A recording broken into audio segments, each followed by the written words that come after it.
बुलढाणा शहरातील नवीन पाईपलाईनचा काम निकृष्ट दर्जाचा तसेच कामात भ्रष्टाचाराचा सचिन गायकवाड यांचा आरोप। नगरपालिका मुख्य अधिकारी यांच्याकडे केली तक्रार। बुलढाणा शहरातील नागरिकांना दररोज स्वच्छ पाणी मिळावे यासाठी नवीन नळ योजनेचे काम शहरातील विविध भागात सुरू आहे। अनेक ठिकाणी रस्ते खोदून नवीन पाईपलाईन टाकण्यात येत असून या कामात अनेक प्रकारच्या त्रुट्या असल्याची तक्रार बुलढाणा येथील सचिन विलास गायकवाड यांनी मुख्य अधिकारी नगर परिषद बुलढाणा यांच्याकडे केल्याची माहिती आज 6 ऑगस्ट रोजी दुपारी 1 वाजता दिली आहे।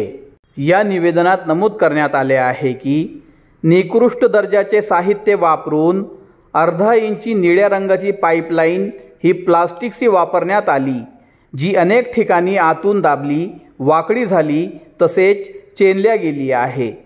टेस्टिंगच्या वेळेस अशा प्रकारची दुरावस्था झाल्याचे दिसून आले आहे। त्यामुळे नागरिकांना स्वतःच्या खर्चाने इतर कंपनीचे दर्जेदार पाईप खरेदी करून टाकावे लागत आहे। यासाठी एका घरामागे 4 ते 5 हजार रुपये इतका अनावश्यक खर्च नागरिकांचा होत आहे।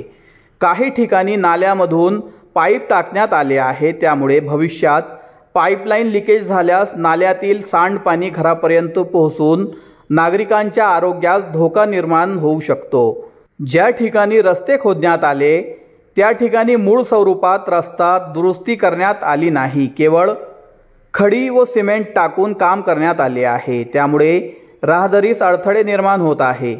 चांगल्या प्रकारचा काम करून घेणे ही नगरपालिकेची जबाबदारी असताना आर्थिक लाभापोटी याकडे जाणीवपूर्वक दुर्लक्ष केले जात असल्याचा आरोप देखील या निवेदनात करण्यात आला आहे।